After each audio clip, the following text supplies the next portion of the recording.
okay. It's okay. So in the meantime, let's show little emojis on your side. Tell us how you guys are feeling with your emojis on the chat room there. So we could test you guys knowing how to use the chat room. That's where you'll be asking questions. So let's test it away with your emojis on how you're feeling about quarantine. Is that you excited about it, Francisco? Oh, Brittany. Hey, Brittany.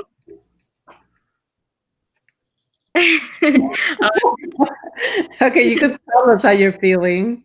So this is the test so we can see everyone coming up. Okay, she's good. Okay, Jessica's staying hopeful and blessed. Okay. Fat. Oh, girl. Let me tell you guys, and this is totally random, but Lola, I will tell you guys that the virus isn't gonna be what gets me. It's gonna be the Zumba lessons that I'm taking with my mom.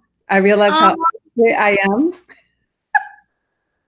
We've been doing random videos because I said I have to start working out.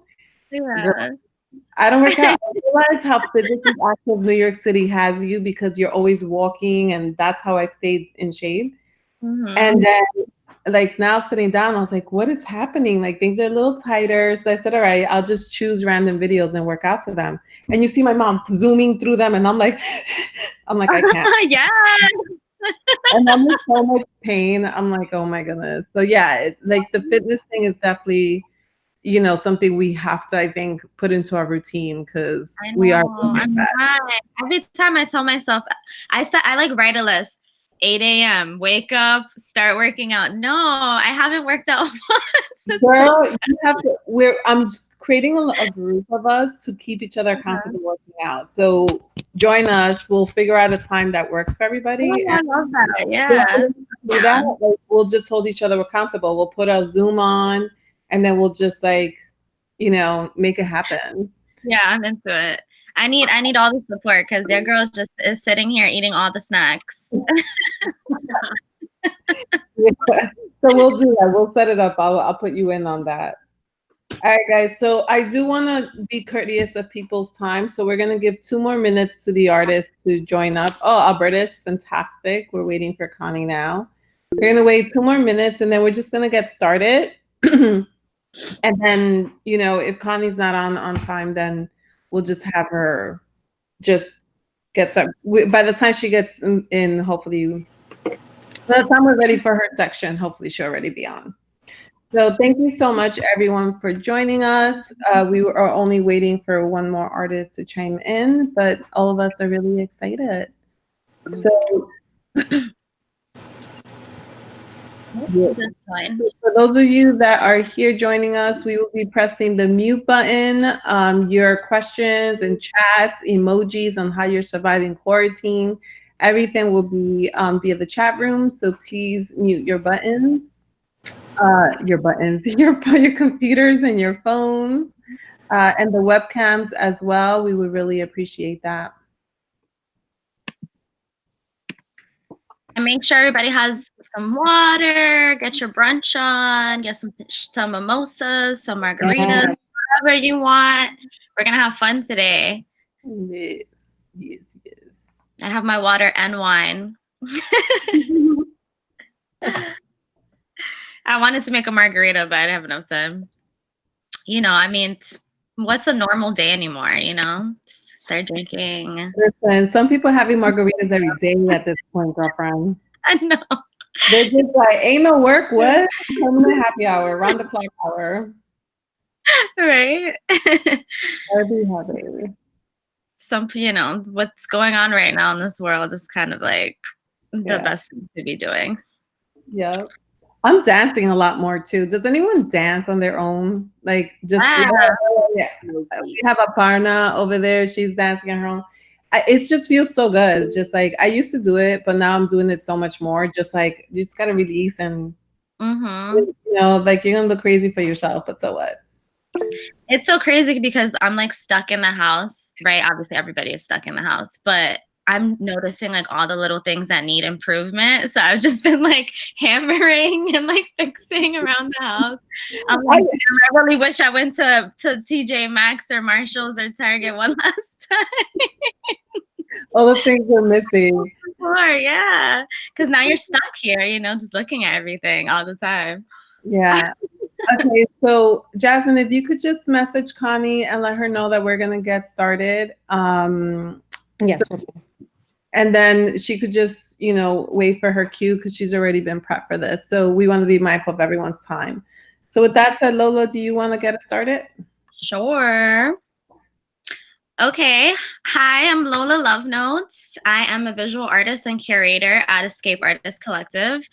Escape Artist is a platform that creates interactive experiences by bringing our audience into the creative process of our featured artists. The Create Perspective Artist Chat was conceptualized in celebration of Women's History Month. We wanted to curate a panel of creatives, each one representing culture, backstories, and community. Each of these creatives are extending their reach to share their stories, and others representing what's typically not seen through mainstream media. New York, U.S. It's important to exhibit the many flavors, styles, and experiences in order to cut across racial ties to connect. Using art as a tool opens dialogue and can inspire others too. Hold on a second, Lola. Hold on. Taya, can you please mute your computer screen? We're asking all guests to please mute their screen because we have a background. So if you go to the bottom, perfect. Thank you. Okay, so now I'd love to introduce business strategist and friend of the Escape family, Roxy, aka Latina Nomad, who is a business strategist and all-around awesome energy. I'll let her continue to introduce herself.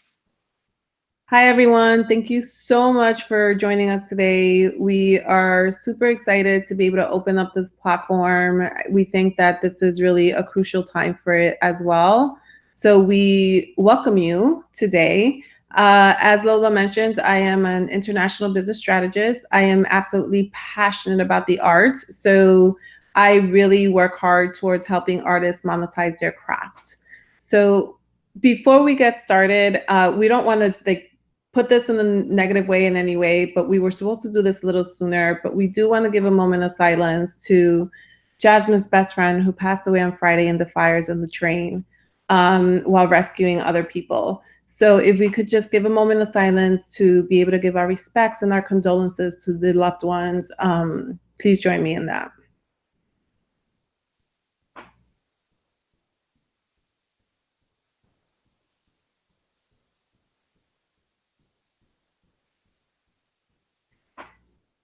Thank you so much, everyone, for that brief moment.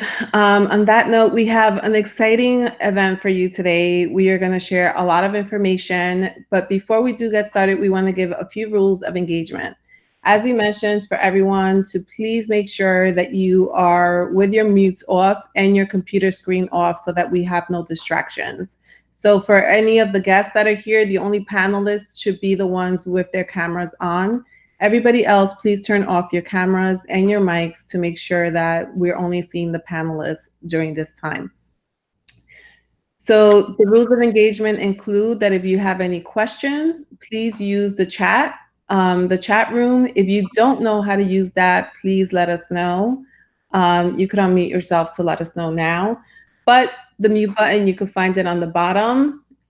Where you will be able to see the options for your screen and everything else, and you'll be able to see the chat room there as well. So we want to make sure that all questions go through there. We will be going through introductions, then we will go into making sure that we all have, there's going to be 4 segments. At the end of each segment, you will be able to ask questions. You could ask your questions throughout the time as they pop up, just in case you forget them. You'll be able to ask your questions in the chat, and then Lola's going to be joining us to be able to moderate the questions. So she will let us know the questions that come up. I will be asking the questions that we have preset already for our speakers, and then they will be able to answer them, and that will be the flow of this. So again, it'll be during the chat room. So the other rules of engagement are to please make sure that we're being conscious of everyone's time as well. And if there's any questions afterwards that we didn't get to, we could answer that offline. The final rule of engagement is that we will be recording this session, so you will be seeing that here. The sessions will be recorded so that we have it for other people. So on that note, any questions in terms of the rule engagements, concerns, please feel free to hit the chat. All right. So with that said, we want to get started, and we are going to introduce our speakers right now. And we will start with Indy. Hey everyone, my name's Indy. I'm a visual artist, New York City native, and mom and muralist. And yeah. Okay, who do you pass the baton on to now? Albertus, you next.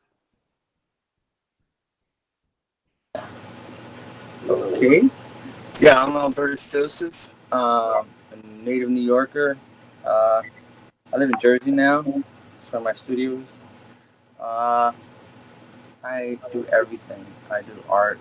All forms of art, that is painting, sculpting, fabricating, etc., etc., etc. And it's cool to be on the panel. And I think I'm introducing The Marquis. Fam. Yep. Is that right? Yep. The Marquis Okay, next. cool. Yeah. Hello, I am known as Muffin and a ton of other things. I am a genderqueer artist from the Bronx who started an all femme identifying collective called Femarchy, which is a bunch of anarchists and just a bunch of different female artists from New York City. And that's me in a nutshell. And I am introducing Connie next.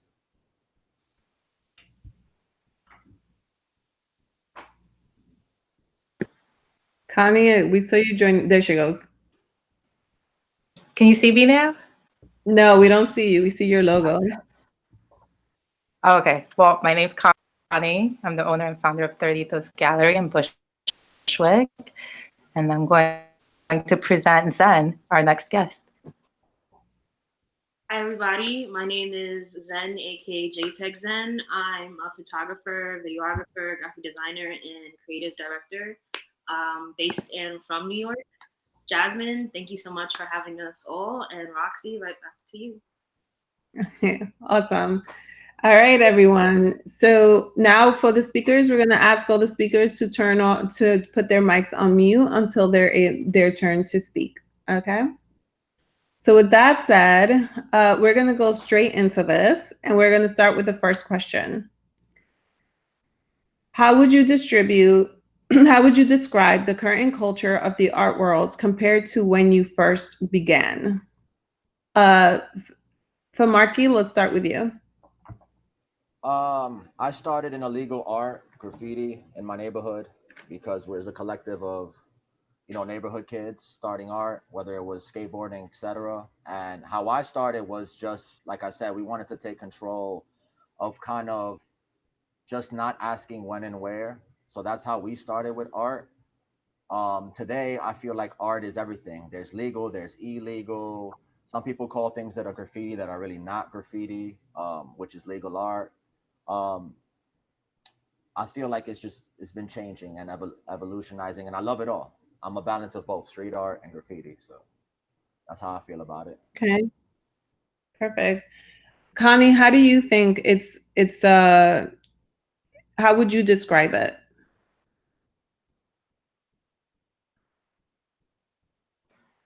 Sorry, describe the current art scene today? Yeah, compared to when you first began. Well, I've seen a lot of street art change in my neighborhood in Bushwick. I didn't start, well, I started recently, maybe like 2-3 years ago, opening this space, but only within the past 2 years, I think it's become definitely more of a tourist attraction in Bushwick, rather than something that was kept like local. Yeah. Okay. Albertus, you've been in it longer term, right? How do you feel it's been changing? And you guys could turn your cameras on. The art field from when I started before the internet. And I had a class in a college, and we had this discussion about how the internet beginning might change art. And I hate to say it, but there are a lot of people who are dead on. I mean, I think your access to art has uh, increased tremendously due to the internet and the current climate, with a lot of people jumping into art. A lot, people are looking to be more fulfilled, and there's nothing more fulfilling than being a creative in my view, because I am a creative, and it is what it is. But how it's changed in a negative sense is that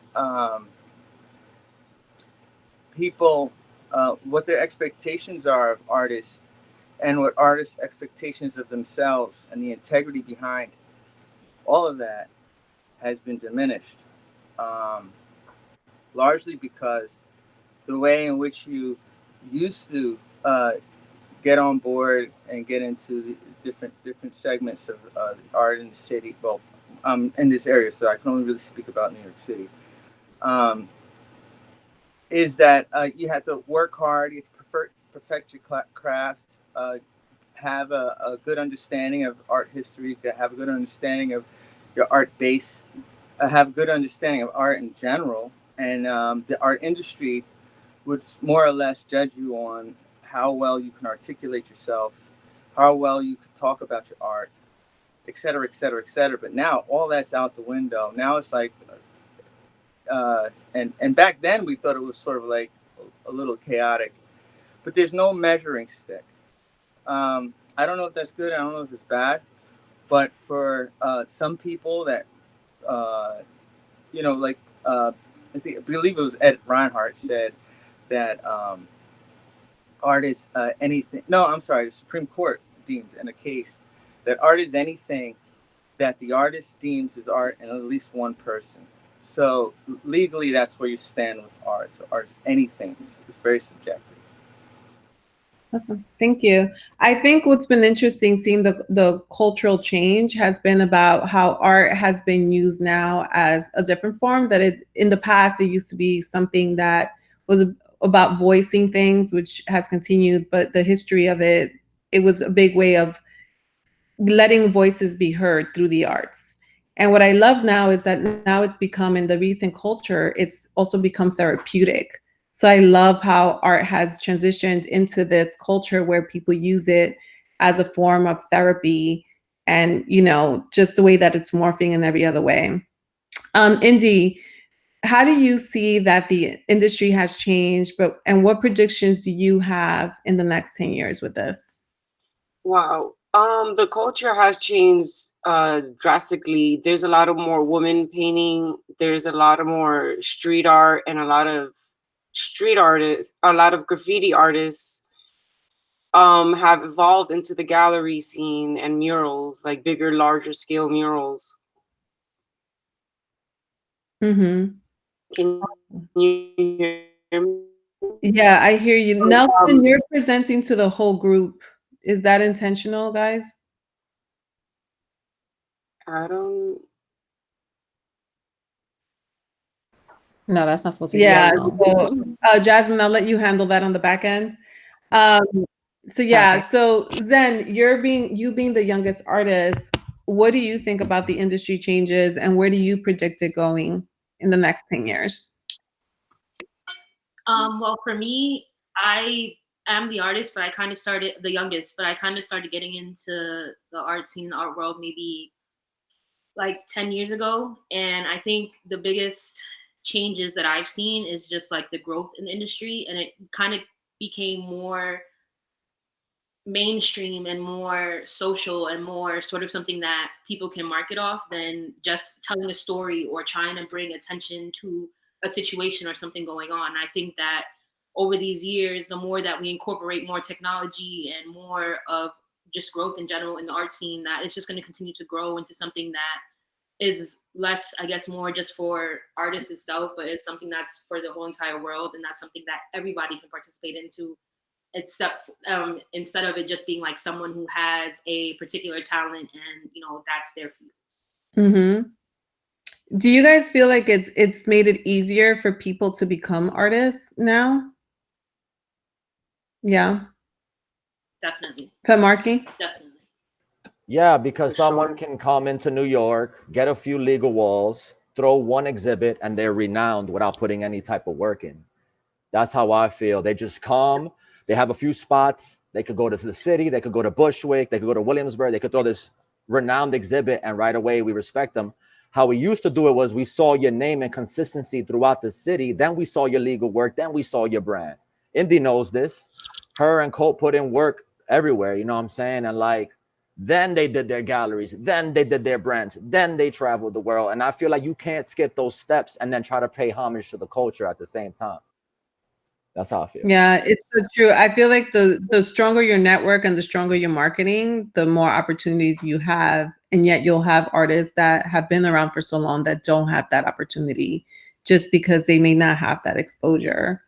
Don't don't get me wrong, you could do those things, but don't call Yeah. yourself graffiti, don't call yourself hip hop if you're like isolating everybody else that was here, you know what I'm saying? And the work that they put in. That's how I feel. That segues into our next question. What is the biggest challenge in the art world at the moment, and how are you guys tackling it? Zen, start with you on that one. Well, I think it kind of really just depends on the type of art you do. But for me, I think the biggest challenge that I've had to deal with is getting myself out there and getting my name known in like bigger circles, because I'm very blessed to say that I've gotten a lot of good opportunities, but at the same time, it's very hard to just pop up and then have like the 10,000 followers and this and that and a third and get, you know, your voice or your work or whatever it is everywhere. So for me, it's really just a challenge of how do I keep expanding and how do I keep getting more people interested in what I'm trying to say and what my art is about. How are you tackling that now? For me, my biggest challenge has always been communicating and stepping outside of my comfort zone so that I can be able to talk to more people and get myself out there. So for me, what I've been doing is really just pushing myself to the absolute ends. If I know in my absolute heart that I don't want to do something because I'm scared or I'm shy, I make sure I'm doing it, and I'm making sure that I'm continuously talking to new people, continuously looking for whatever opportunity or whoever that next person that's going to teach me something, so that I can continue to expand and grow and really get to where I want to be with my art. So getting out of your comfort zone and really putting yourself out there. Definitely. Awesome.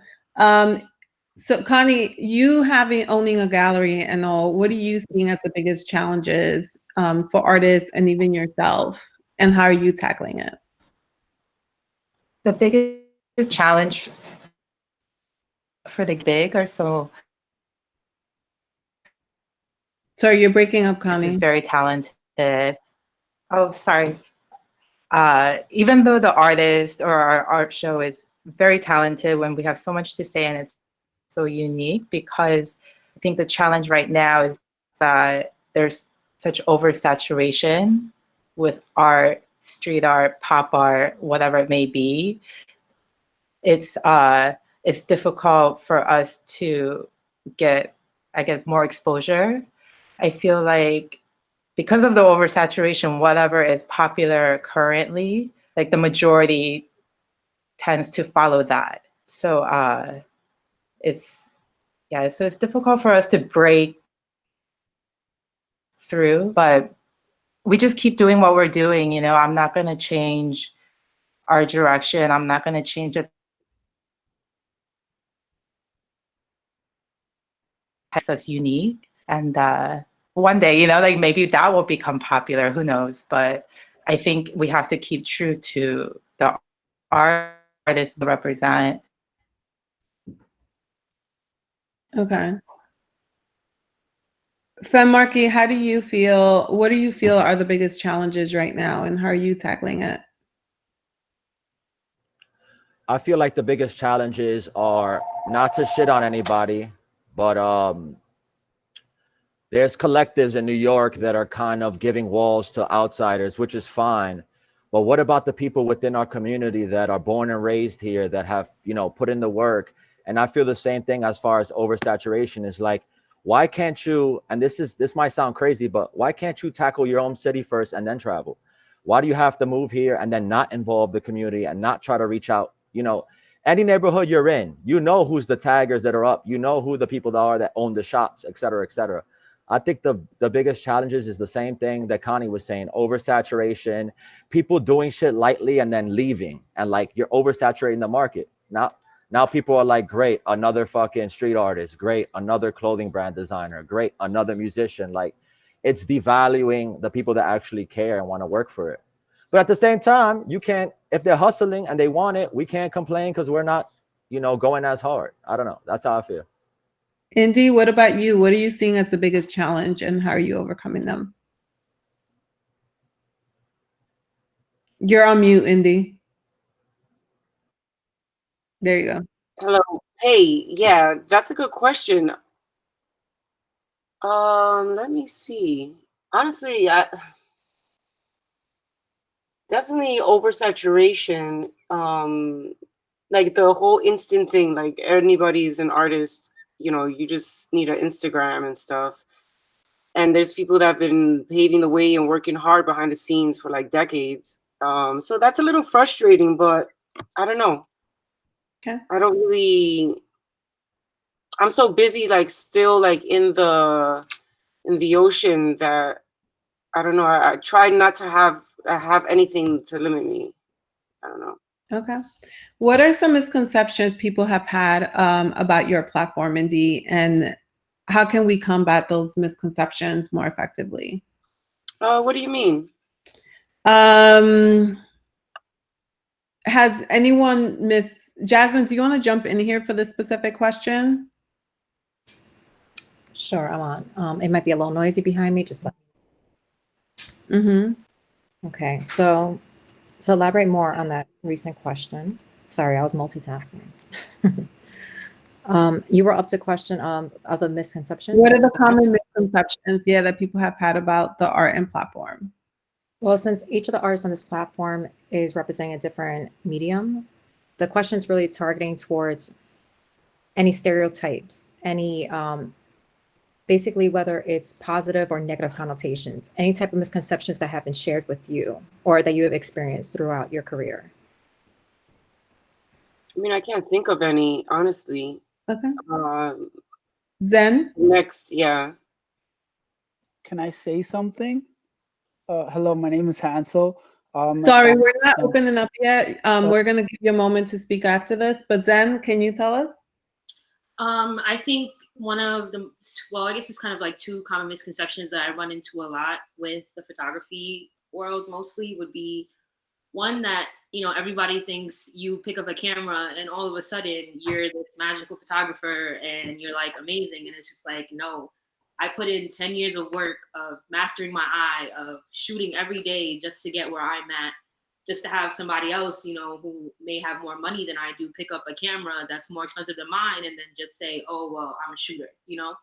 So for me, it's been hard because it's always a constant, oh, well, you know, this is simple, this is easy, it's not hard, it should be, you should be living your best life, blah, blah, blah. But there's so many challenges and so much that you go through just being an artist in general, just being a photographer in general. And it's frustrating when people, you know, take something that you worked so hard for your whole life to just say, oh, well, I'm going to pick up the camera and now we're on the same level. So that for me is like a huge misconception that, you know, I constantly run into. Okay. Awesome. Any of the other panelists want to add on to the misconceptions for Marky? I see you raise your hand. I know this is really besides the point of art, but a lot of misconceptions are what queer is. To me, I don't want to make it political, but queer just means that you're different and you don't kind of fit into a certain identity or sexuality. For me, I've always felt like, and you can see through the cupcakes why I chose like a gender neutral icon. It's because kids love it. It's because women love it, guys love it. And just because you're queer doesn't mean you're gay. I this is me being open. This is like my first month being open to the art world about who I am fully.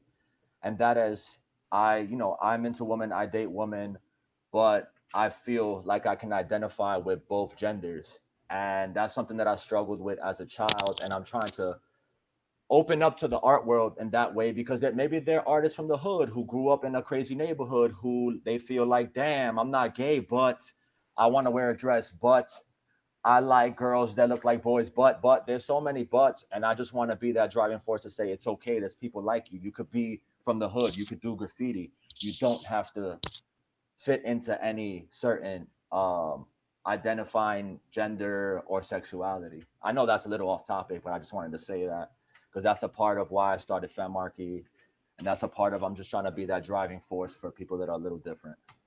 Yeah. Exactly. So, and I think also one big misconception is that for some artists, they don't want to expose it until it's perfect. Well, only, you know, when I have this or this amount of paintings or these amount of pictures, and then only then can I do an exhibit, or then and only then can I start selling, or I can do this until I have a strong social media platform, or I'm not a legit artist. Like, you know, that kind of misconception. And then the misconception from people buying art that, oh, I could buy something from Home Goods and that's art, you know, but it's a whole different quality of art and it tells different stories. And so it's definitely like different misconceptions that there could be about this. But Lola, we wanted to open up to questions now. Lola? Okay. Lola? Did we lose Lola? Hey, sorry. No, I'm trying to navigate this chat also. Give me 1 second. Yep. Hi, everybody. Okay, so does anyone have any questions? I know we have one coming from Hansel. His question is, how can we bring opportunities and open doors for kids in public schools that love art? So I guess it's a general question for whoever wants to jump in, any artist that would like to jump in and answer, or any panelist. I could actually also chime in on that as a business strategist. Right now, there's a lot of, you could do it either through the schools or through different organizations that put it into the schools. So for example, I know some people that are hiring artists as part of an art therapy program. So there's a lot of collectives trying to create that so that they're able to provide parenting therapy through it, bonding parents through the arts. There's murals that get done. There's different ways to be able to get the kids to participate. Indeed, did you raise your hand for that?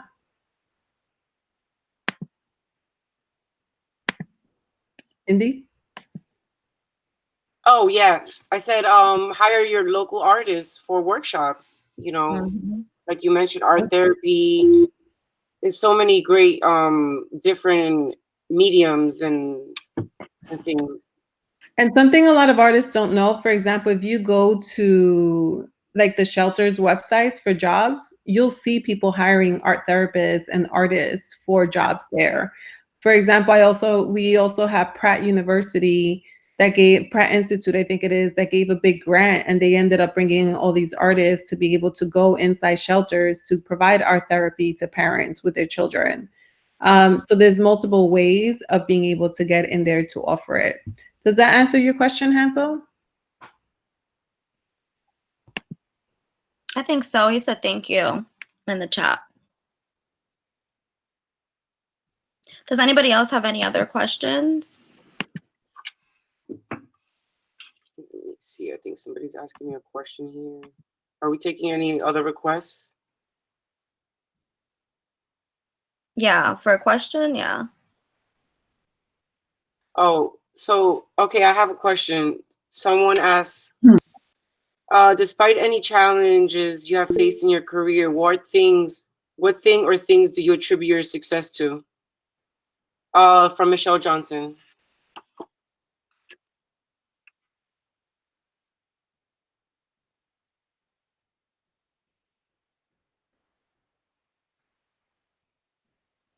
Who would like to answer that? I can answer that. Can you hear me? Yeah. All right. So, what challenges? Well, ask the question again. Just drew a blank. I see your mouth moving. Lindy, unmute yourself. Gosh, I'm sorry about that. It's Okay. Despite any challenge you have faced in your career, what thing or things do you attribute your success to? From Michelle Johnson. Oh, okay. Esquire. Um, I I think that my success is attributed to things that aren't art related, that but tie back into being an artist, and that is to have a high level of integrity, and that is to also have intestinal fortitude. That's a Marine Corps term. It just means guts, like just have balls, or just be ballsy, or or be bold. Don't take no for an answer. Um, Take negative criticism or not so constructive criticism and use that to fuel uh, your master your craft, or to be more conceptual or think deeper. Um, there's something to when you say success that is leery to me, is because are you measuring success monetarily?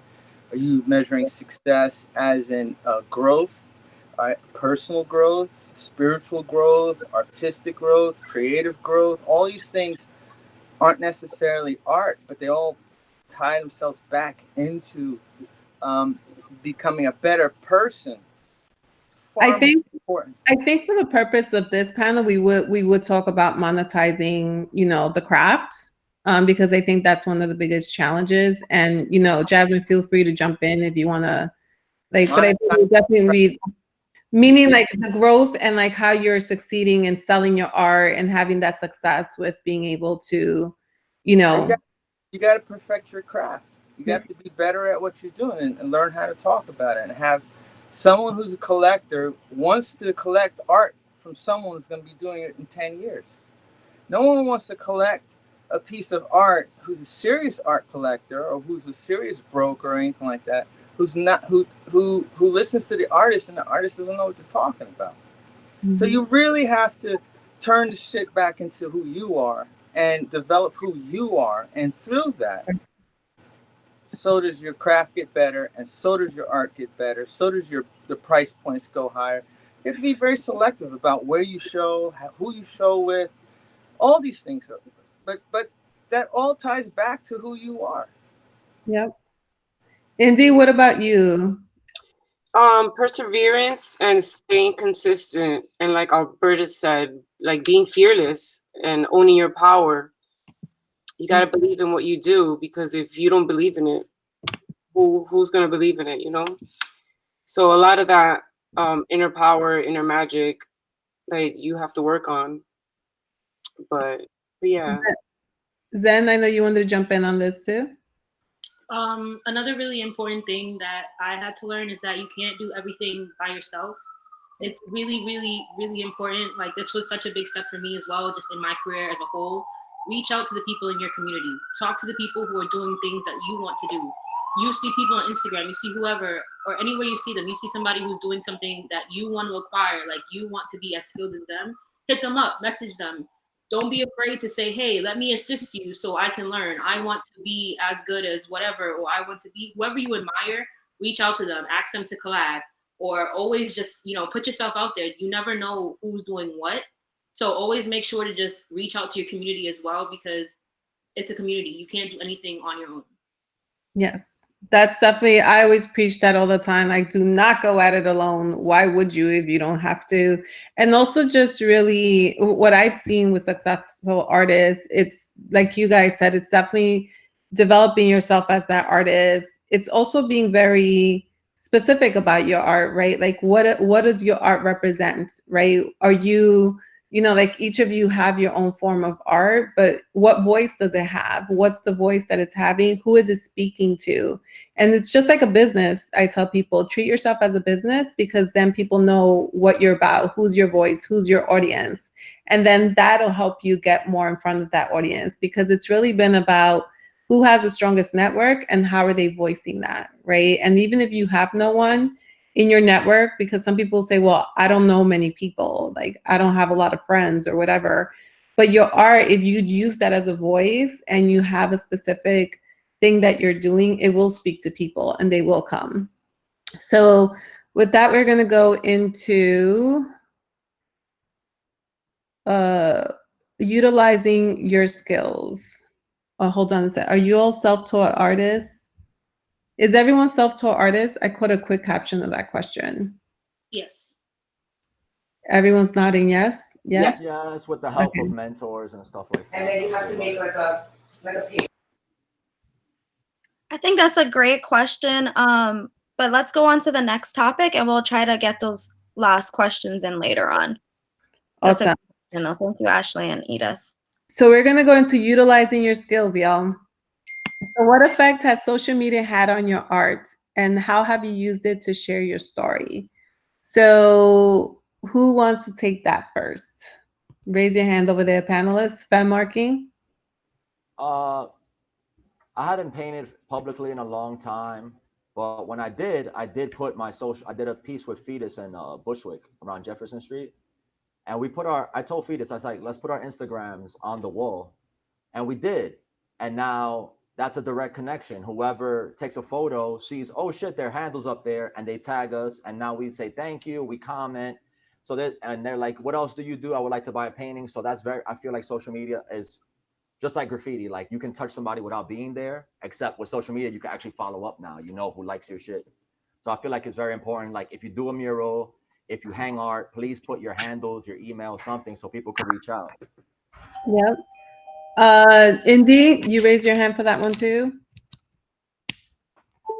You have to unmute, Indy. Can you repeat the question real quick? What effects has social media had on your art and how have you used to share your story?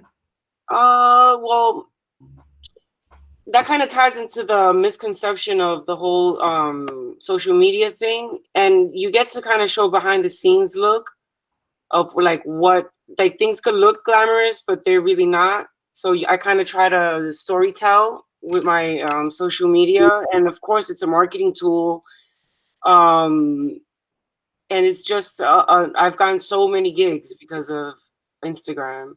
And if it's like my other website, it's like my website had a baby. You know what I mean?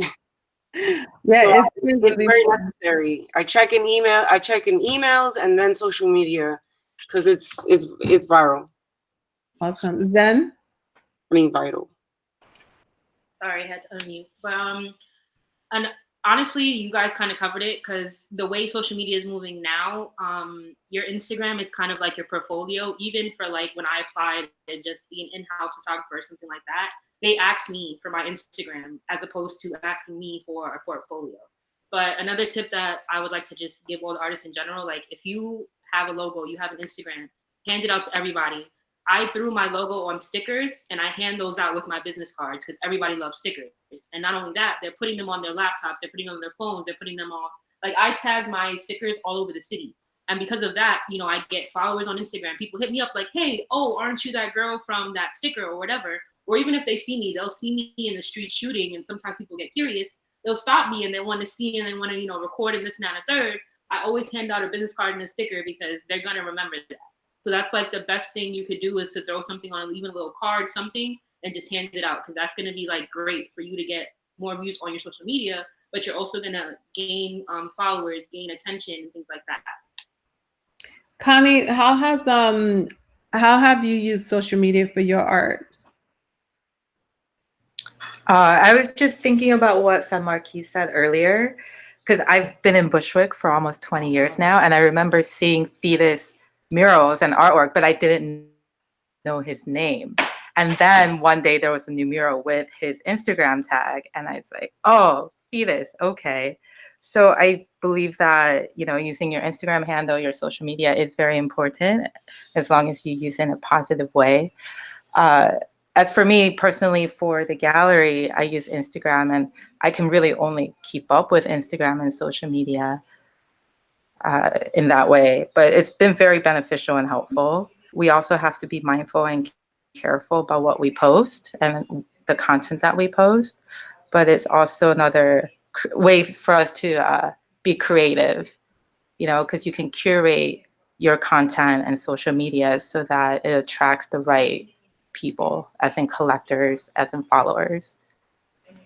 Thank you. And I think what's really important for everyone to know is that with your social media, just make sure if you know your audience and that you're right on the right platform. Don't feel like you have to be on all platforms. Choose one where your audience is. So Instagram is great for a specific audience, but if you're looking for corporate audience and people with more high level money, then you want to be able to go on LinkedIn and tell your story through that platform. So it's choosing the right platform for you.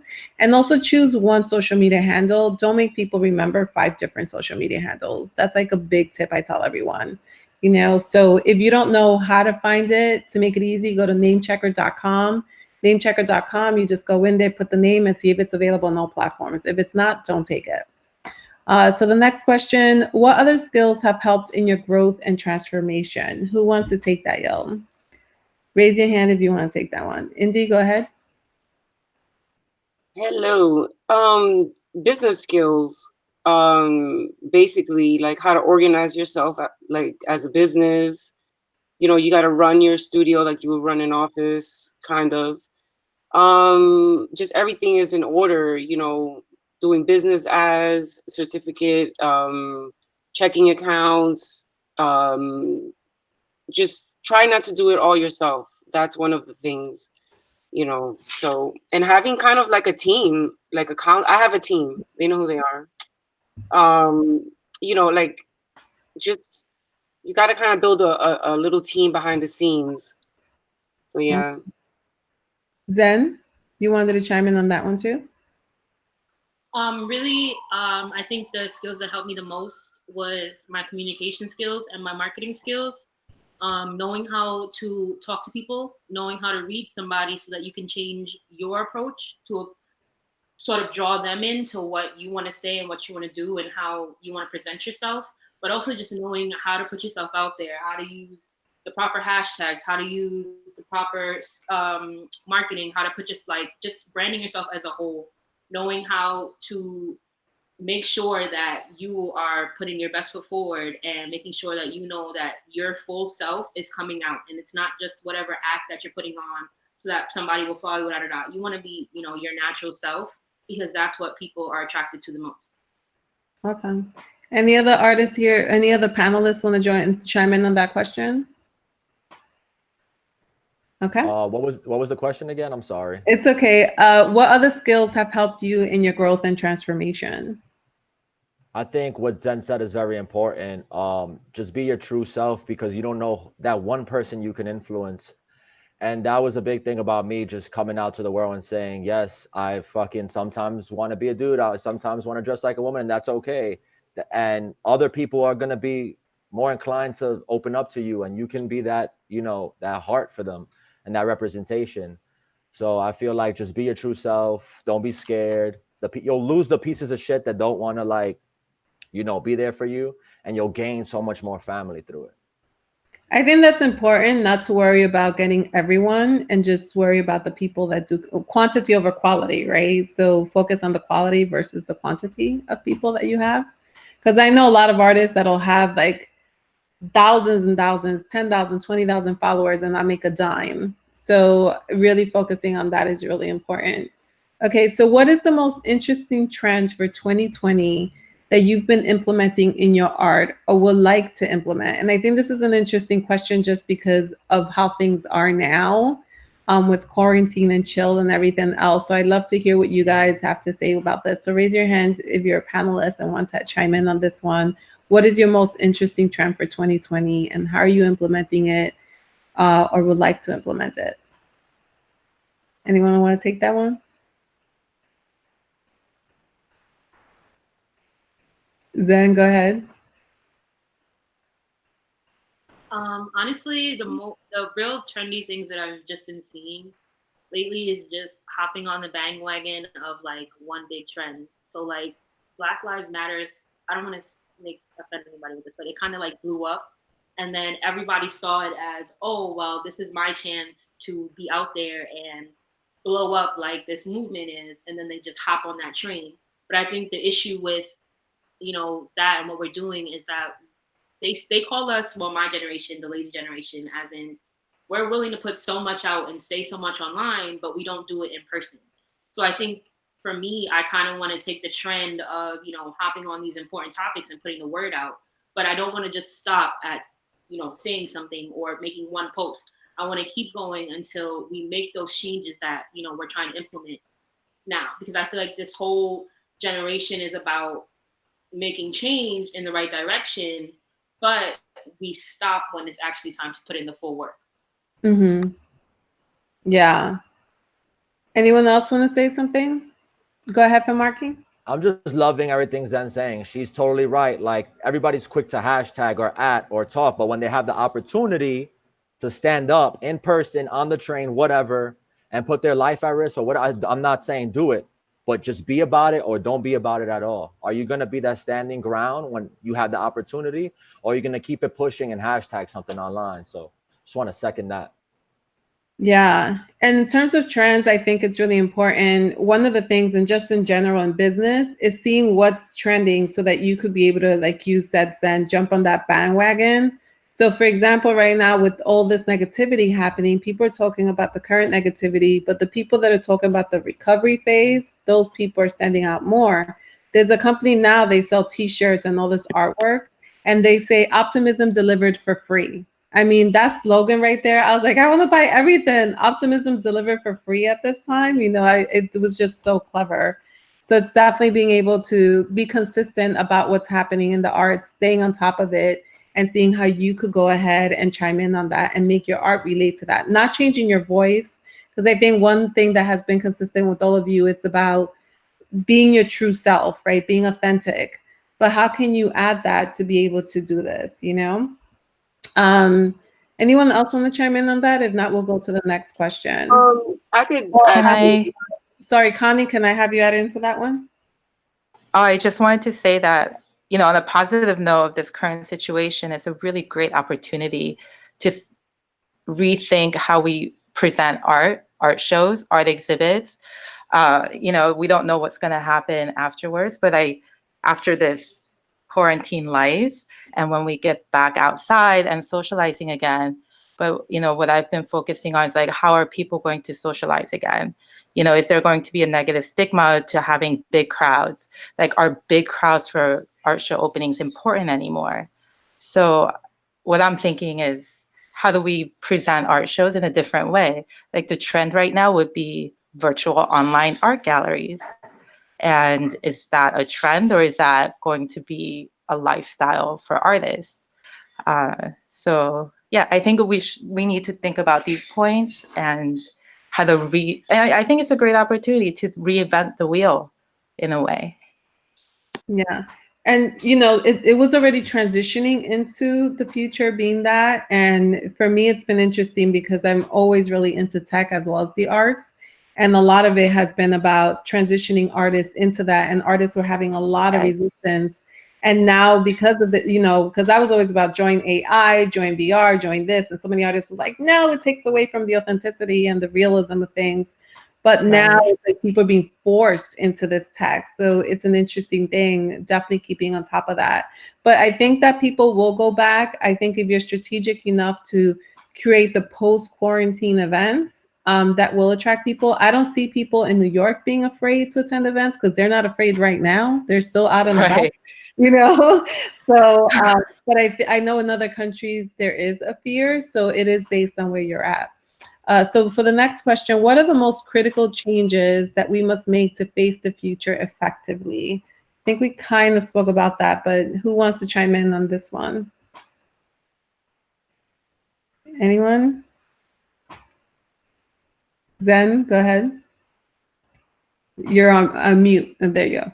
Sorry. I think after this whole coronavirus thing, we're definitely going to start to face the challenge of how to bring people our art indoors. I know for me, as soon as I started like the self-quarantine and things like that, immediately we started brainstorming on, okay, how are you going to continue to be a photographer, but take that to everybody's homes without you physically leaving your home. So I think after all of this blows over, it's going to be more of a shift of how do we bring things to people in their homes instead of having it be someone having to go to an art gallery or go to this or go to that because of that initial fear that's going to happen once all this blows over. But not only just the fear, just the changes that are going to come to us because of what we're going to have to do differently after this blows over, just in case something were, God forbid, to happen again. I think the biggest concern that a lot of people have to worry about is that it takes 30 days to 60 days to create habits. And people are changing their habits dramatically. Now they're getting used to being home. They're learning to get to know their families again. They're learning to get to know themselves again. So there's a lot of things they're going to become very comfortable with that's going to change the life that they had as a whole, right? Because they're changing all their habits. So any other artists want to chime in? If not, we'll open up for questions. Oh, okay, Albertus, go ahead. Maybe I'm old school or something. I guess I am. But I think the worst place to look at art, to see art, is online. I think you lose so many nuances in a painting or a sculpture or even even a photo if it's not seen in its intended size and in its intended space and its intent and viewing angles, if it's monumental opposed to large or small. So every painting I've ever done, and I make far more money selling canvas paintings than I do murals. Murals for me is for fun, and sometimes I make money at it, and sometimes it's a wash. But it's neither here nor there. It's just something for fun. The street art scene hasn't been nearly as lucrative as doing canvas work or even doing sculptures. But on that note, you have to see art. You have to see it in person. I don't think quarantine is going to change much in terms of how you view art. If it does, that's a shame, because I think art. I haven't liked a single painting I've seen of mine on Instagram that's this big. For crying out loud. If you see my stuff, some of my stuff is 8 feet tall. Yeah. And that's canvas work, and so you lose so much detail. I don't know. Yeah, I totally agree. I agree. Agreed. Yeah. I think everyone agrees here that there's definitely the whole aspect of it needs to be seen, touched, experienced, right? But the reality is that, the tech side is still there. And for example, now look how many artists aren't able to monetize and are, struggling right now because they can't sell, right? So how do you embrace and keep both, right? How do you manage both sides? You can't ignore the technical side of it because it's part of reality, right? It's how people are interacting and how people are consuming. Even vacations, right? You say vacations, you got to take vacations, right? You would assume vacation is you jumping on the plane or in the car and going somewhere. But now Magic Leap has virtual vacations. People are paying $2,000 to go on a virtual vacation. So that's huge. They go in the hotel room, everything, it's all virtual now. So it's just about embracing it and just being on top of that trend. Yeah, you can't ignore the tech side, learn how to integrate it. Yep, Jasmine said that. All right, so Lola, on over to you now. Hey, y'all. Okay, so we have some awesome questions in the chat. Let's see. I'm not sure if you guys answered were you guys self-taught artists, or if not. Yeah, they did. They did? Okay, great. Awesome. So we have another question. Where do you see yourself in 5 years, and how do you see your art evolving? If anyone, to any panelist. Raise your hand if you want to take this one, guys. And we are running a little late in time, so I just want to make sure that our answers. Go ahead, Femarki. I see myself doing more collaborations. I see myself traveling, more legal and illegal art combined, and then kind of, I want to also chime into the last question as well with this question, because I feel like we can evolutionize by selling art. If we do, I've seen duplicates of like big mural, people love it, and then they actually paint that. And I feel like that's a way to kind of sell better art. Is like they saw the mural, now they can take home the print or the actual painting. And I see us doing more of that, of like replicating what we're doing on the street onto canvas or prints. Awesome. Connie? In 5 years, I would like to see a space like Third Ethos Gallery be in other cities to support up and coming artists, to support the local artists in that city, as like how we've done in Bushwick, Brooklyn, New York. If we were to do it out, I don't know, randomly, like in Minnesota and Minneapolis, where there's a lot of college students, but not an art scene per se. Like I like to bring this like art ethos into different cities and support the young artists out there. Okay. Lola, any other questions? Yes, we have a great question from Michelle Johnson. Let me just find it because so much in chat. Okay. There's inspiration that comes from so many different places. How do you go about finding your unique artistic vision and voice? Raise your hand if you want to take that on the panelist side.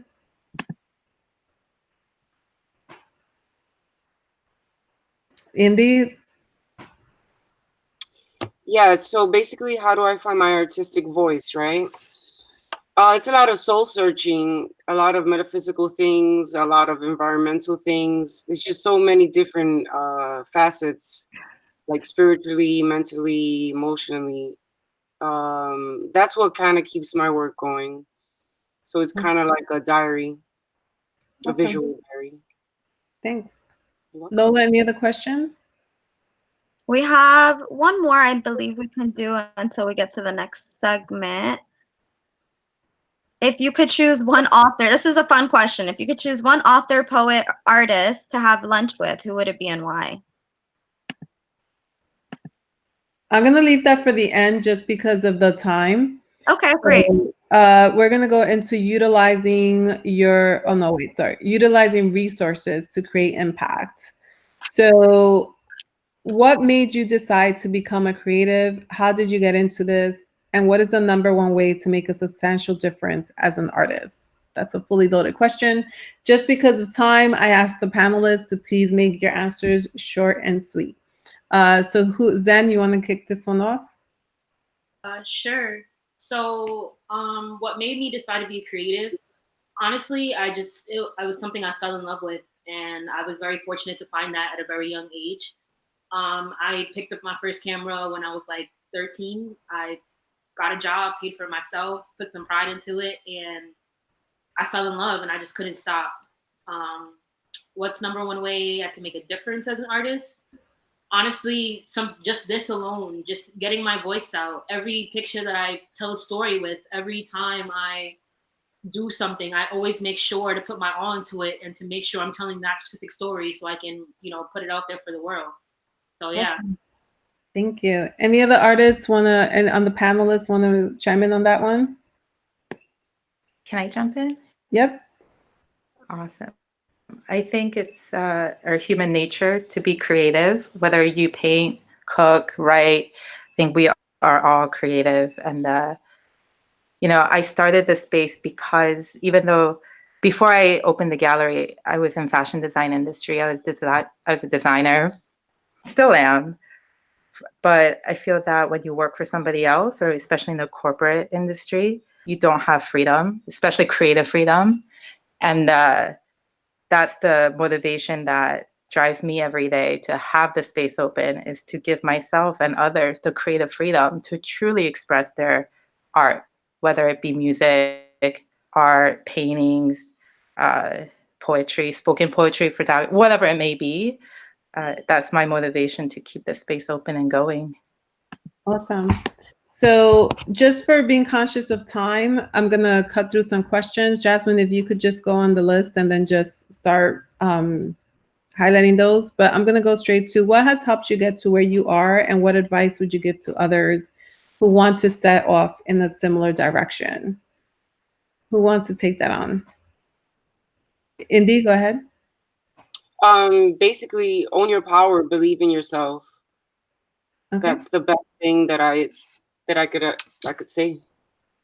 I think something that you mentioned earlier too is build a team around you. Don't go at it alone, right? Exactly. Yeah, you need a tribe. Yeah, find people that complement the skills you have. If you don't have business skills, find someone with business skills. If you don't have marketing skills, find someone with marketing skills. Zen, go ahead. The best thing I could say is don't stop. When you're an artist, it's very easy to fall into this place where you think you're not good enough. It's very easy to pay attention to everybody around you, but you have to learn to tune everybody out and listen to what your soul is telling you and to listen to what you're telling yourself. Because you get so easily lost in the world of art and thinking, oh well, this person has 10K followers, but I don't, so I must suck, or whatever the case may be. But it's important to just have a strong mindset and really remember, like, I'm doing this for me, nobody else. So I'm going to keep pushing myself to do better. Okay, awesome. So from the artists here, what do you remember? Do you remember a specific experience where you wish that you had done something differently? If so, if you were to do it over again, what would you change? So which of you wants to take that? Indy? Basically, like, not thinking you're good enough and not putting yourself out there because your work is not good enough and it's not pro enough. I think the beauty of creating art is showing your work, no matter at what stage. Even if you're just beginning, you know, you just got to put yourself out there. And I wish I would have done that earlier in my career. And I tried. Yeah. Go Awesome. ahead. Albertus, is there something that you wish you would have done differently? No. Okay, good. No regrets. That's what it's all about, man. Okay. I mean, no, because I've always stayed actively engaged, and I've always had instilled in it because I was in Marine Corps for 10 years too, so maybe that helped. But it's just that no. Okay, cool. Zen, you wanted to jump in on this really quickly? Honestly, I've had so many regrets, especially how I started out. I used to be extremely shy to the point where, like, I would have my friends talk to people instead of me. And I wish from the jump that I had more confidence in everything that I was doing, but also more love and confidence for myself and more respect for myself also. Yes. Because I feel like if you don't have any of that, nobody's going to have it for you. You have to have respect and integrity and love for everything that you're doing and yourself to make it, period. That's so true. And I think that's even more true when a lot of the art comes from an experience that you had, especially like if it's been a negative experience that people are like, I don't know if I want to share this. Is it too dark? Is it too this? Like, am I ready to expose myself, right? In a certain level. And that's even so much more important. I'm going to go straight to the next topic and then we'll open it up for questions. We have 2 more questions. I'm building relationships and alliances. And I think we've been speaking about this in general, about the relationships. So for each of you, can you tell me how you built your relationships and how you got started with building that? Like, what's your tip to building relationships? Let's start with Connie. It's been, it's been organic. The relationships I built with artists has been really organic, whether we just start a conversation and we just click on something. And it's important that we have the same or similar goals or morals or similar mentality on how we want to reach the goals or dreams or the destination we want to get to. I think that's very important. It's not all about just putting in an art show or selling out or just even selling one painting. I think if we're all in it for the greater good, in the same mentality, because everybody can have different thoughts, but if we vibe together, I think that's when it becomes really successful in different ways. And I think that leads into, we were saying earlier about how you have to know your brand and your stories and the stories that your artwork is telling, because then people like you with that gallery, that's how you're choosing, right? It's like you're being very specific and very strategic about who you're choosing into your gallery. Yes, absolutely. Like you could be a fantastic artist, but if my gallery or the way we do things is not your style, it may not work. Or, like, or it may be perfect for you and this is where you feel at home.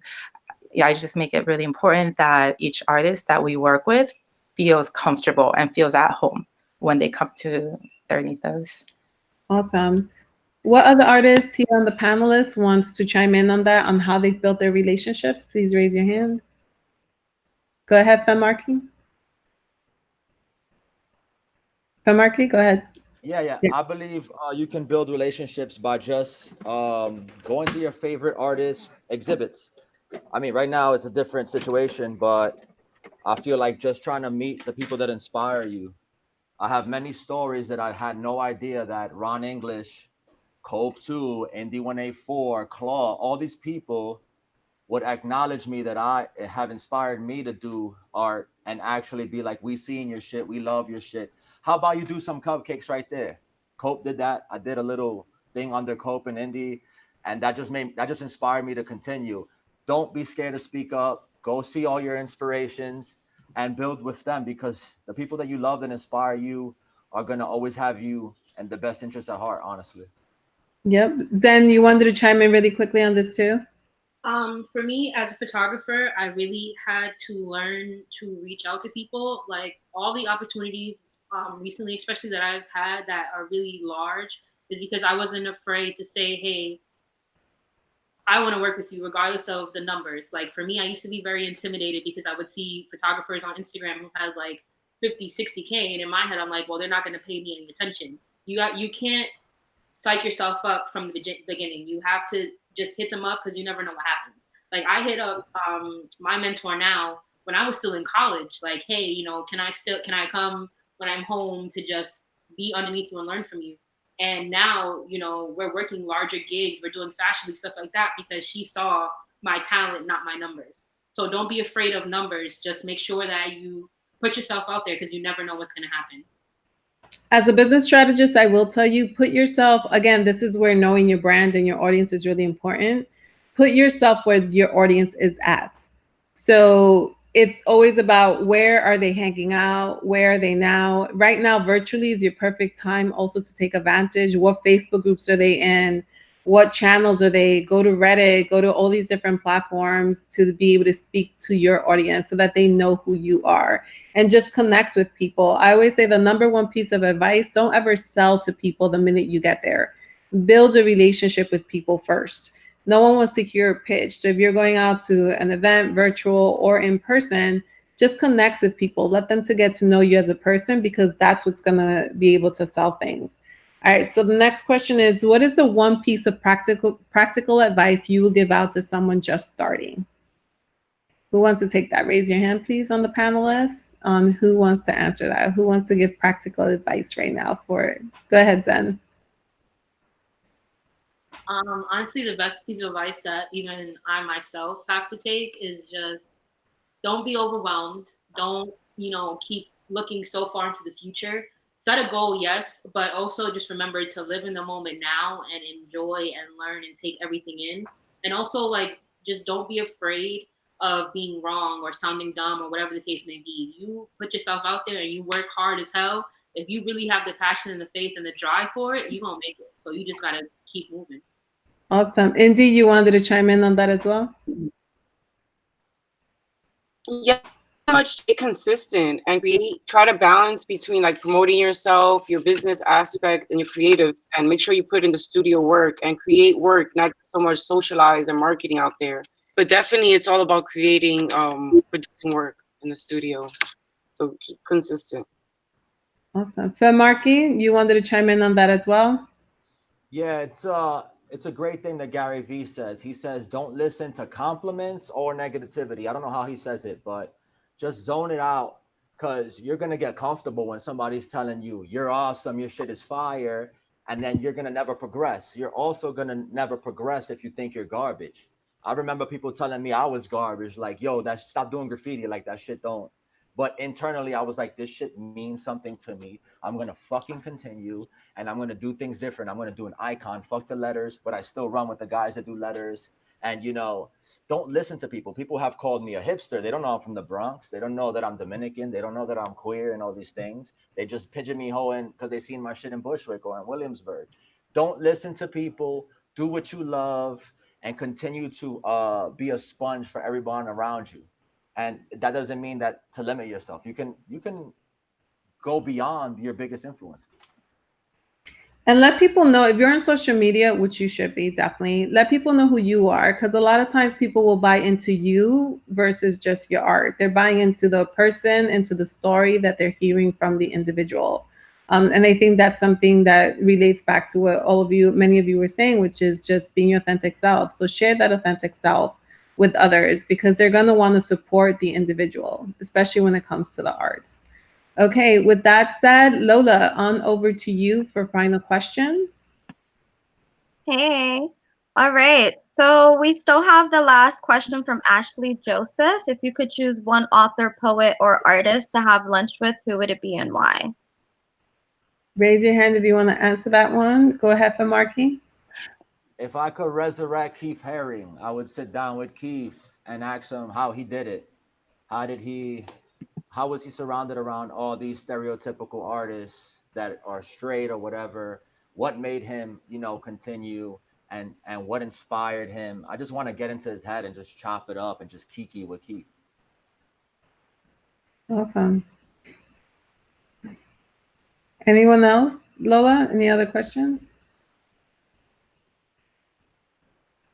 Lola, you're on mute.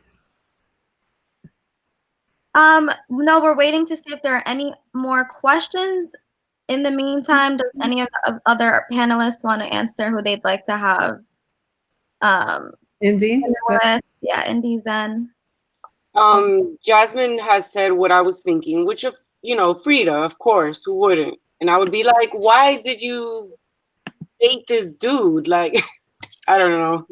But I would want to get in her head, like her process and getting to know who she was. Not like who we think she was. You know what I mean?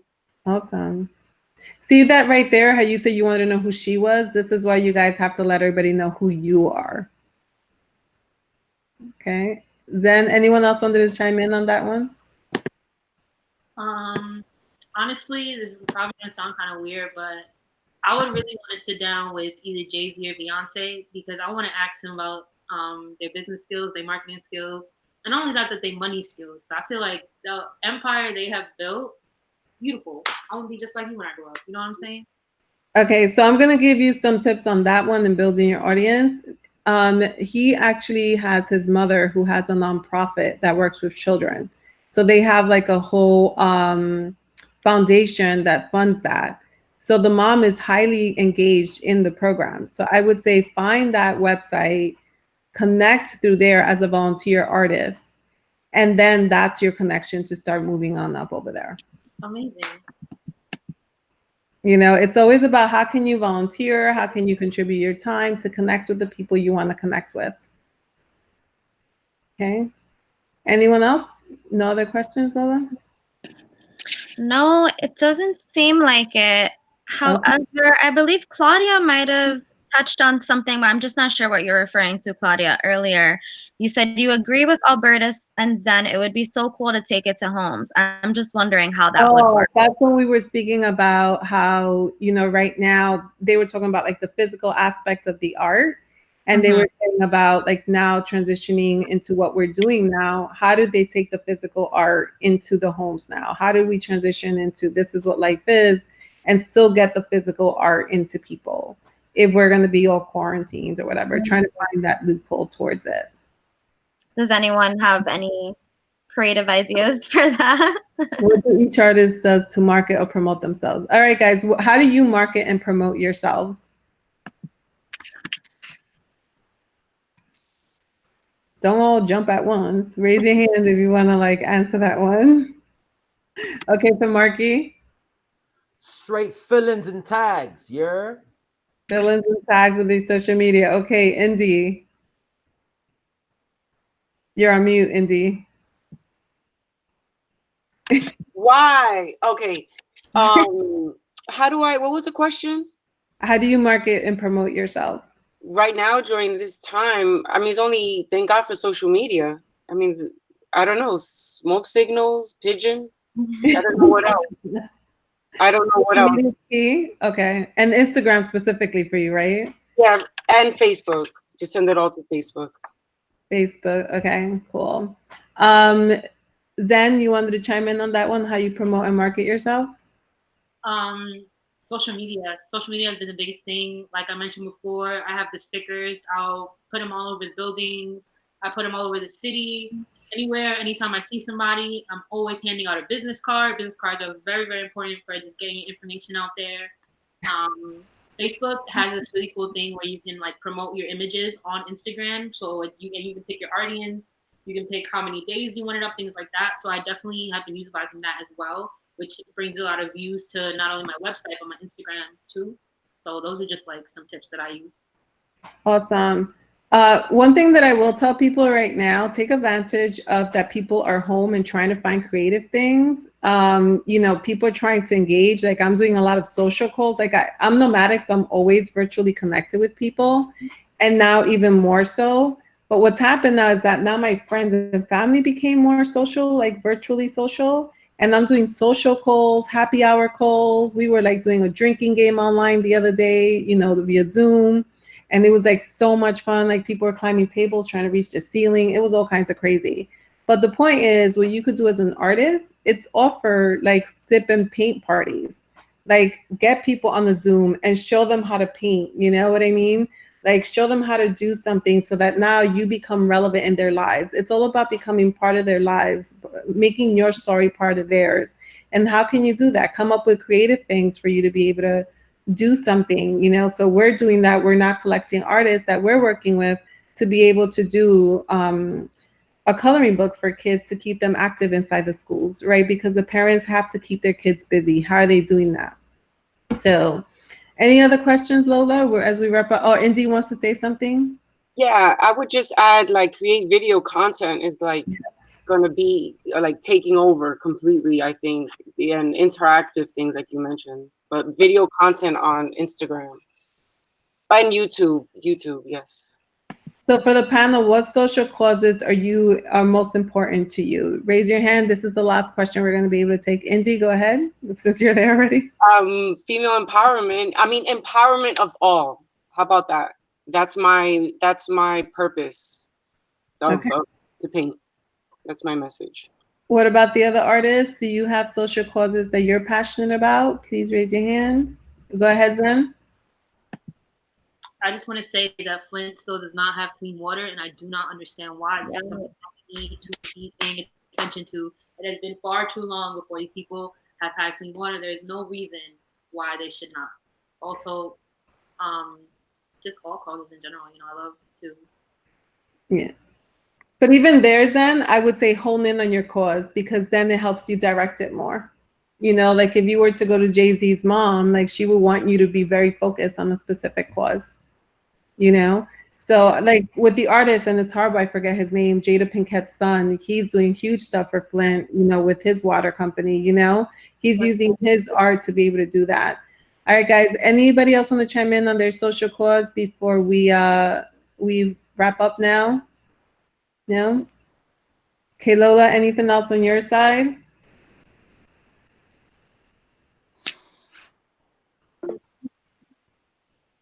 No, I think that's it for everything. I do want to tell the panelists, please post your social media accounts in the chat so everyone can follow you guys. That would be great. Your websites, all of that. Yeah, if you could just put the escape artist social media handle so they can find it there as well, just in case. That might make it easier. Just put the escape artist tag, have everyone there, and then can find all the artists because they put it through there as well. Thank you so much, everyone. We really appreciate you guys bearing with us, as we did take a little longer with all the questions and all the information. We truly appreciate you all chiming in and asking such great questions. We hope this added tremendous value to you. Please feel free to hit us all up on either of our social medias. You can find us under Escape Artist platforms. We look forward to staying connected. Lola, thank you for working with me on this today. And panelists, you guys rocked it. Thank you so much, panelists. Awesome. Yeah, thank you everyone to all the panelists. You guys did amazing. I loved hearing you guys speak on things that I, as an artist, wanted to be a part of as well. So thank you guys. The chat will be open for a few more minutes. If everybody wants to keep adding their information there, it'll stay up and you can copy all of that info down. Jasmine, Thank you so much again for creating this platform for all the artists to be able to rock it out. Ciao, everyone. much. Bye. Thank you so Bye. much. Thank you, everybody. Thank you. Thank you. Shout outs Jazz, shout outs Femmarky, shout outs Beetlebop, shout outs Zira, shout outs New York, shout outs Zen, shout outs Connie, shout outs Lola, shout outs McCann, shout outs Indy. Did I miss anybody? Alberta. Shout outs me, I'm at work. Essential business shit. That's right. You're Stay essential. safe, please. Bye, everyone. Thank you. Anxiety Bye, levels. Bye, everybody. Thank you. Bye. Thanks so much. Blessings. Thank Stay you. safe, y'all.